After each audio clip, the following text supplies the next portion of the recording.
A shocking revelation and catastrophic secrets unveiled for the first time. Apple, the iconic American tech giant, was never just the maker of the iPhone. It was the hidden hand that helped create the Chinese tech monster. Yes, Apple was the one that armed China with knowledge, trained its factories, and helped it transition from a mere assembly hub to an innovation powerhouse that now threatens Silicon Valley's throne. Today, as the Chinese dragon stands as a rival to Apple in every market, Trump brandishes the weapon of tariffs and threatens to destroy the old alliance. So what happened? Why does Apple refuse to manufacture inside the United States? And could it be that the one who started the story might become its first victim?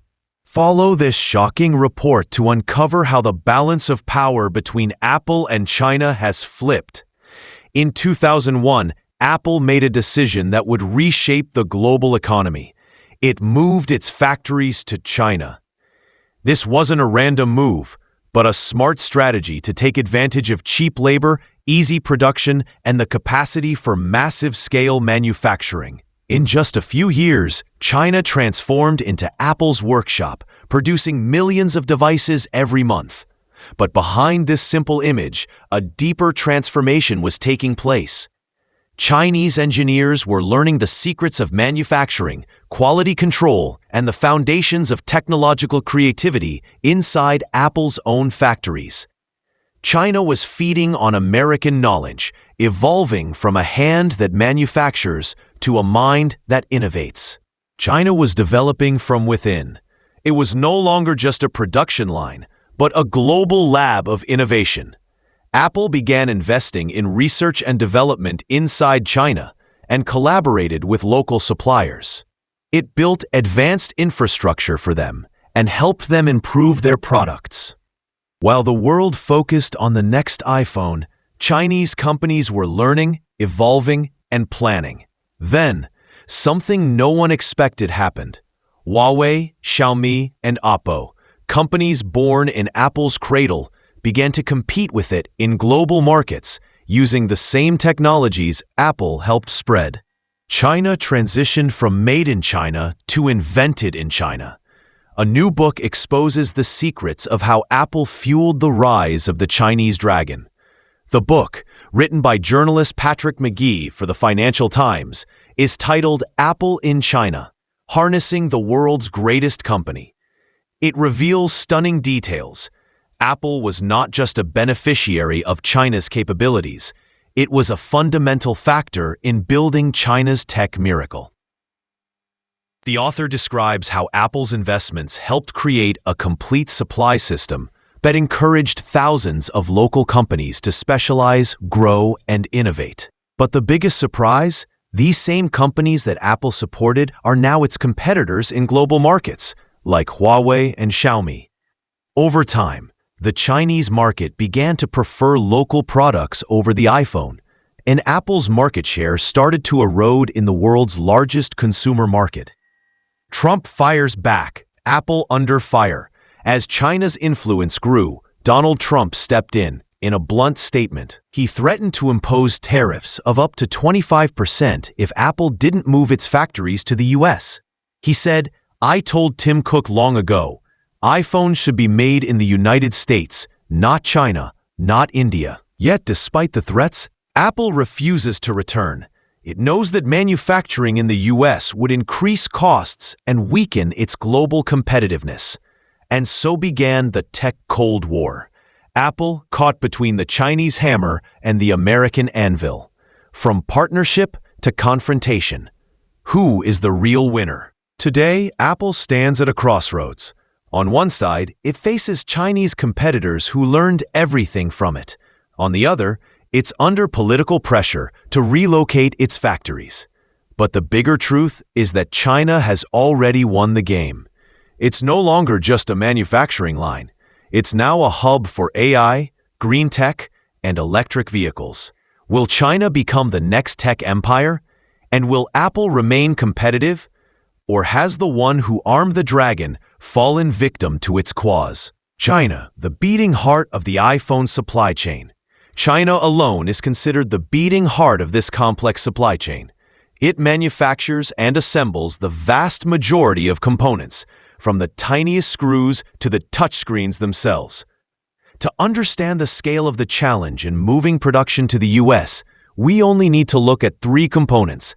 The outer glass is made in the US, but the interactive layers and backlighting are produced in South Korea.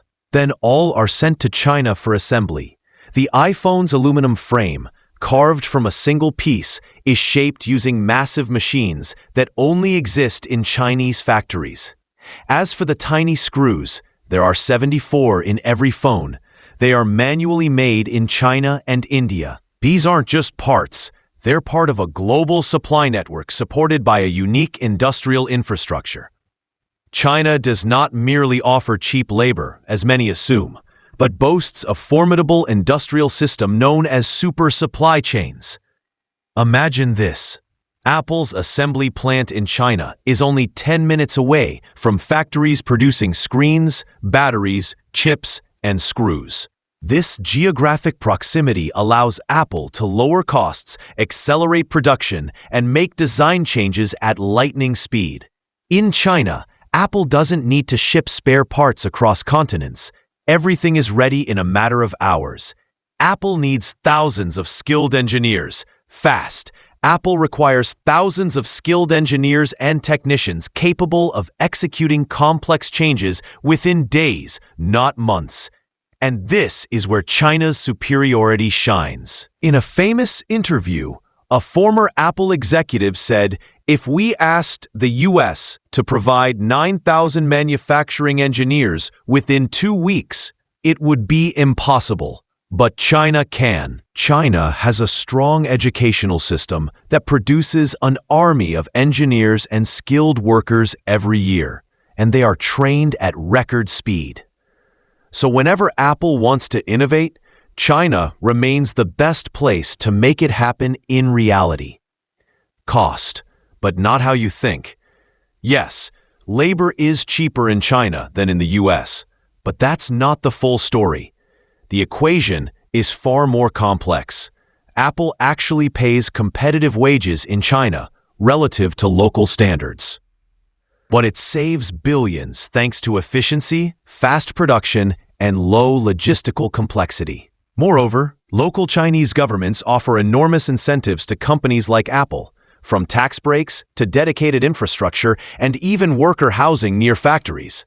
In 2010, with the help of subsidies and tax advantages, Foxconn, Apple's main manufacturing partner, spent around $1.5 billion building iPhone City in Zhengzhou.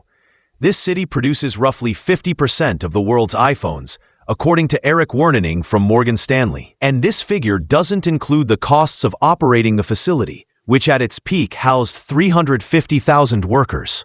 Just move Apple factories to America. Easier said than done. It may sound simple, just move Apple factories to America. But behind this innocent phrase lies a terrifying economic gap. According to official estimates, manufacturing a single iPhone in the US instead of China would increase the cost by at least $100 to $150 per unit.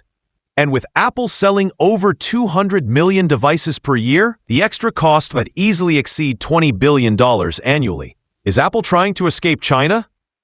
In recent years, as tensions between Washington and Beijing have escalated, talk of industrial decoupling has grown louder. Apple has started to diversify its production sites, with factories emerging in India and Vietnam, and some operations already shifting. But the reality is, China remains the heart of Apple. Despite all the pressure, Apple still cannot move away from Chinese factories. China has something that cannot be easily replicated: a fully integrated industrial system that functions as a single organism. Even if Apple tries to mitigate risks, completely breaking away from China remains nearly impossible, at least for the foreseeable future. China offers Apple more than just cheap labor. China offers Apple an entire economic ecosystem. Without it, the iPhone would shift from a smart device to a luxury product that few could afford. Yes, the iPhone says designed in California on the back, but the truth is, The device was born and raised in China by thousands of hands and billions of dollars in infrastructure and industrial know-how. So, the next time you see an Apple product, remember, this is more than just an American company's story. It's the story of a new world, one where China is reshaping the rules and forcing even the biggest companies to bow to its systems. Can Trump bring back Made in the USA? Or is it too late? Let us know your thoughts in the comments.